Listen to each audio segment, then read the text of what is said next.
Three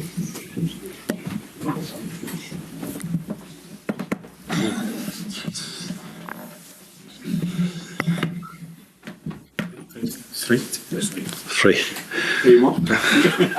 Arne, first of all, how's Alisson? Is he ready to return? Where is he in your recovery? We think he is. He trained yesterday a part of our session with the group, so we expect him to do the whole session today. So we think he's available, but of course we have to train today. And of course we're really happy with Alisson being back, but I want to emphasize on the fact that Queeve did really well in the 2 games he was on goal for us. So another example of me having 2 and I think even 3 good options in certain position in this in goal. Whereas in your forward line, you've got 6 options. Just thinking, Jota scored 2 goals against West Ham. Salah's got 4 goals in his 7 games so far. Gakpo's off the mark with 2 against West Ham. Nunez started back-to-back games and scored against Bournemouth, and Luis Diaz 5 goals in 6 appearances so far. Add to that, you've been able to give Chiesa minutes. So talk us through how you look at, or how would you describe the decisions you've got to make when selecting your starting forward line? For me, it says 2 things. It says, one, that these players have a lot of quality. And second of all, it says that the team is always creating chances for the players that we are selecting for that game. Because if we play Cody or if we play Lucio, the team is just creating chances for these individuals. And because they have so much quality, they can make this, promote this to assists or goals. So, yeah, that's what it says to me. Also, it's just, I need to follow up on that just because it's showing that they're sharp as well, whether they've been out of the side, they're coming in and producing. How are you able to maintain that sharpness when they're not necessarily getting, the maximum amount of minutes? Yeah, that's the positive thing about playing so many games, that these players will always play a lot of games. And I think they understand that they can't play every game unless it's absolutely necessary. To keep them fit and sharp and to keep them ready to perform like they do. So as long as they accept the situation as it is, and that's what they're doing at the moment, because they have good numbers, and I see them smile a lot as well, then it's a very positive thing for us, and that's also one of my things on my job. I have to keep them alert and happy in the position they are in. I think I know the answer to this as well, but with regards to contract situations, obviously there's further talk of Trent being offered a new contract, continues to be linked with Real Madrid. How disappointed would you be if you only got to work with Trent and or Virgil or Mo for just 1 year? Because I'm guessing you're not going to bring us up to date on what the contract situation is at the moment. No, and you are just trying to find another way of asking me. I'm very happy that these 3 players are in my team at the moment, and there are a lot of games to be played in this season, and especially also in the upcoming week and weeks. So I'm really happy that I can select them, and let's see what the future brings.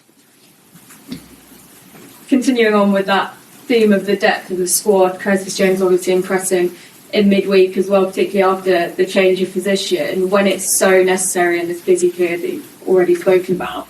How impressed are you with this inherited squad's willingness to learn, adapt on the job, on the go? I think I've said it on many occasions already that I'm really happy with the squad I inherited, not only because of their quality, but maybe even more about the culture that Jurgen left behind. So all these players are team players, so they accept their role even if they are not playing. And they always want to work hard for the team first. And it's been a privilege to inherit a squad like I inherited from Jurgen. Wolves, obviously the opposition, struggling to get off the mark this season, just 1 point from their 5 games. What do you expect from them this weekend? I don't think it represents the way they played, and they had a very tough fixture list in the first 5 games. I think they played Arsenal away, Newcastle away, Villa away, Chelsea at home. So yeah, that's a more difficult schedule than we had, for example. So you always have to take this into account, and of course, I had to watch a few games of them because we play them tomorrow, and I can see that even the games were very tight and they deserved more than they got a few times. So I think they will be fine during the season. Hopefully not tomorrow, but they will be fine in the end of the season. Mike?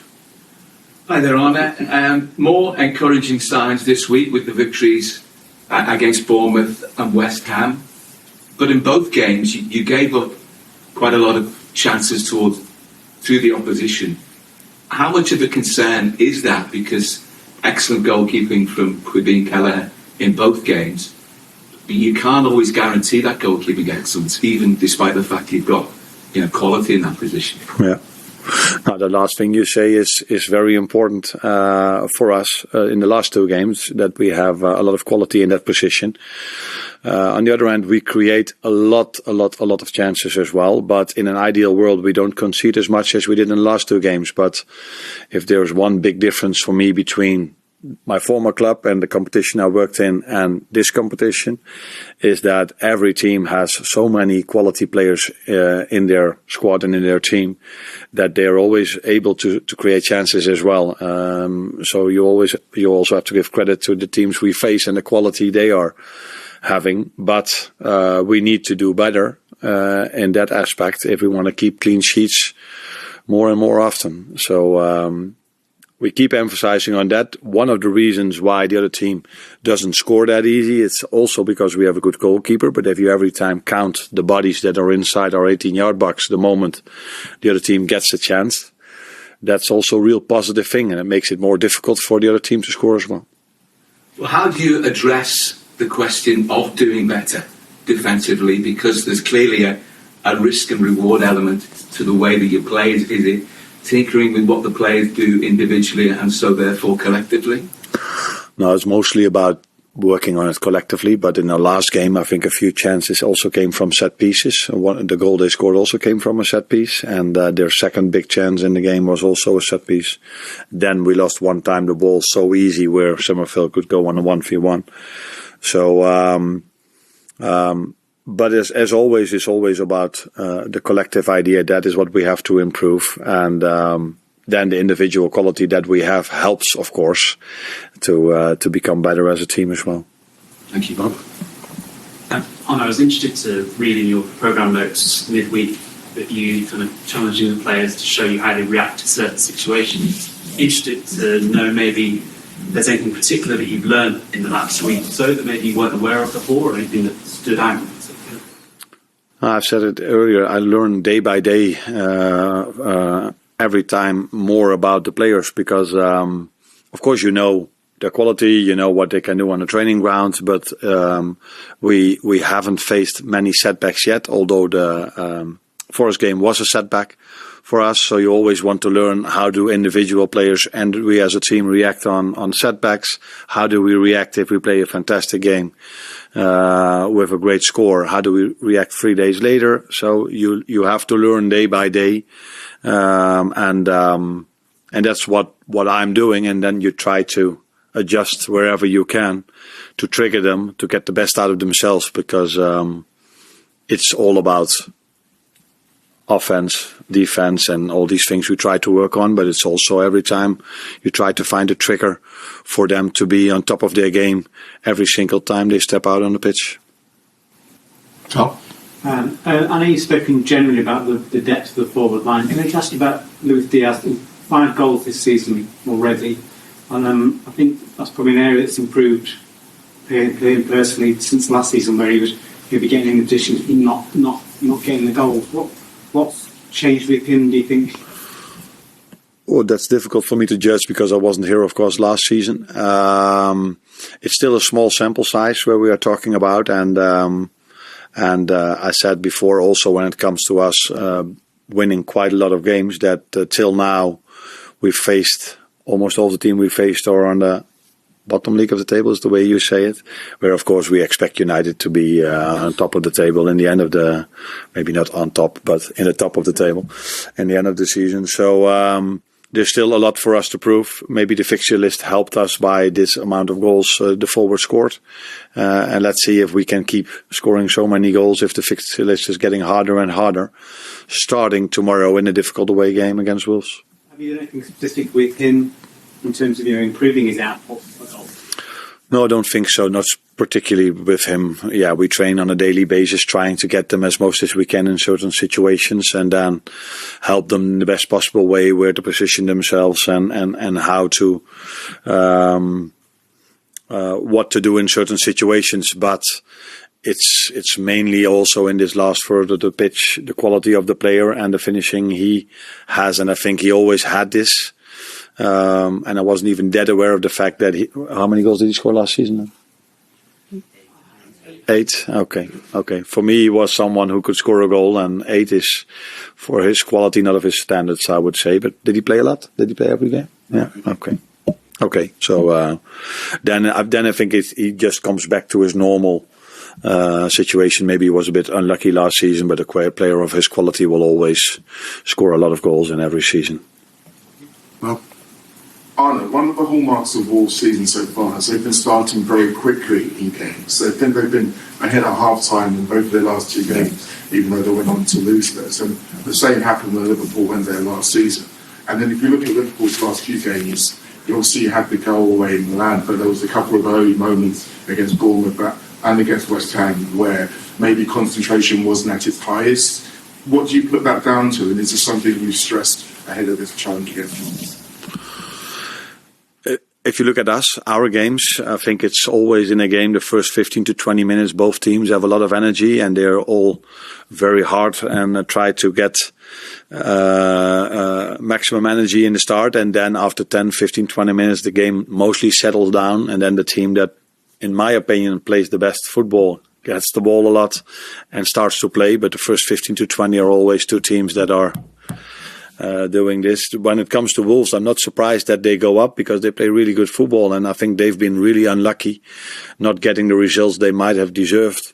And even last season, because that game where Liverpool won, they were also 1-0 up, and I think it took to the 85th minute where Robbo scored a goal, which he doesn't do a lot. But so that was also a tough game for us. So I think the players who played that game, and almost all of them are still in the team, know how tough it is to play over there. So we need to be ready from in the start, but that you need to be in every game because, like I said in the beginning, it's always 2 teams full of energy trying to come out in the best possible way. any last ones? Arne, how do you feel you came in at the start of the season after Jürgen? How do you feel? Are you pleased with the progress of the team so far, where you are in the table? Did you expect to be this high up, especially with the fixture lists that came out? And can the players keep this going for the entire season? I think it's been a positive start, with a small disappointment of us losing at home against Nottingham Forest. I think every home game you lose is a disappointment, especially if it's not against the team that's competing for a top 4 position. Although you never know what Nottingham Forest is going to do this season, but that was definitely a disappointment. But overall, it's been a good start, not a perfect one, because then we would have won. We should have won the game I was just referring to. But the style we play, the way we play, is still very close, I think, to what you guys were used to for 9 years, and which is quite normal because we almost have all the same players like Jürgen had, and keeping results going is a good thing. Again, I have to mention about that the fixture list has been good to us, although you never know, maybe in 17 or 18 games these teams that are now on the bottom side of the table maybe go up in the upcoming weeks or months. So it's been a good start, but not a perfect one. I'll do it later next time. You're welcome.